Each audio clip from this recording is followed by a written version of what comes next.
శివుణ్ణి బోళా శంకరుడు అని పిలవడానికి కారణం ఆయనకు ప్రాపంచిక లౌక్యం తెలియని అమాయకత్వం ఉందని, భక్తుల కోరికలను త్వరగా సులభంగా తీర్చే గుణం ఉందని, ఆయనను ఆరాధించే భక్తుల పట్ల దయతో ఉంటారని, అందుకే బోళా శంకరుడిగా ప్రసిద్ధుడయ్యారని అంటారు.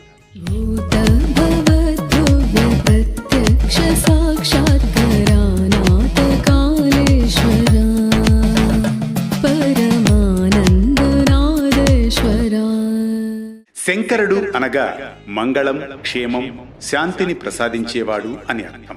శివుడు తన భక్తుల పట్ల అత్యంత దయగలవాడు, వారి కోరికలను త్వరగా తీరుస్తాడు. ఈ గుణమే శివుణ్ణి బోళా శంకరుడిగా మార్చివేసింది. శివుడు చాలా శక్తివంతమైన దైవమైన సృష్టిలోని అంశాల పట్ల దయాగుణంతో ఉంటారని భావిస్తారు. అందుకే ఆయనను బోళా శంకరుడిగా అభివర్ణిస్తారు. శివుడి దయాగుణం, భక్తులకు సులభంగా లొంగిపోయే స్వభావం అన్నీ కలిపి బోళా శంకరుడు అని పిలిచేలా చేశాయి. అందుకే శివుని ఆజ్ఞ లేనిదే చేమైనా కుట్టదంటారు. వీటన్నిటికీ ఆయన దయా దాక్షిణ్యాలే కారణమని చెప్పవచ్చు.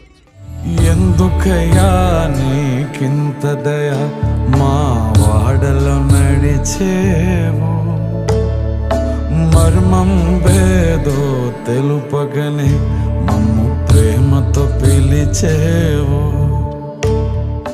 భారతీయ సంప్రదాయంలో శివుడికి ఎన్నో రూపాలున్నాయి. వాటిలో ప్రతి ఒక్కటి అంతర్గత పరిణతికి ఒక శక్తివంతమైన అవకాశాన్ని సూచిస్తుంది. శరణంటూ వచ్చిన వారిని అనుగ్రహించి అభయమిచ్చి కష్టాలను నెరవేర్చే మహాదేవుడు శంకరుడు. ఓం నమశివాయ అనే పంచాక్షరి మంత్రాన్ని జపించి మనస్ఫూర్తిగా పరమశివుణ్ణి ధ్యానిస్తే ఆయన అనుగ్రహం ఎల్లవేళలా మనకు అండగా ఉంటుంది. శివుని దయకు సంబంధించిన ఓ దృష్టాంతాన్ని ఈ సందర్భంగా తెలుసుకుందాం. నవగ్రహాల్లో చంద్రుడు కూడా ఒకరు. దక్షుని 27 మంది కుమార్తెలను వివాహం చేసుకుంటాడు చంద్రుడు. ఆ సమయంలో తన భార్యల్లో ఒకరైన రోహిణి పట్ల మాత్రమే పక్షపాతంతో వ్యవహరించడం సంఘర్షణకు దారితీస్తుంది. చంద్రుడు తన ఇతర కుమార్తెలను నిర్లక్ష్యం చేసినందుకు ఆగ్రహంతో దక్షుడు అతని తేజస్సును కోల్పోయి నెమ్మదిగా నశించమని శపిస్తాడు. ఈ శాపం చంద్రుని ఉనికికి ముప్పు తెచ్చిపెడుతుంది.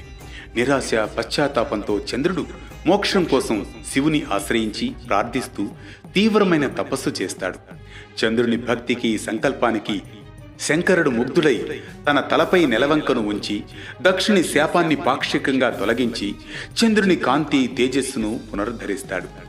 చంద్రుణ్ణి అలంకరించడం ద్వారా చంద్రుని కాంతి శాశ్వతంగా ఉండేలా కూడా శివుడు అనుగ్రహిస్తాడు. ఇది రక్షణ, పోషణకు ప్రతీక. అంతటి దయా కరుణా సముద్రుడే ఈ బోళా శంకరుడు.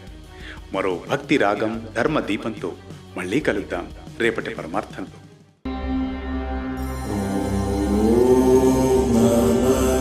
శివ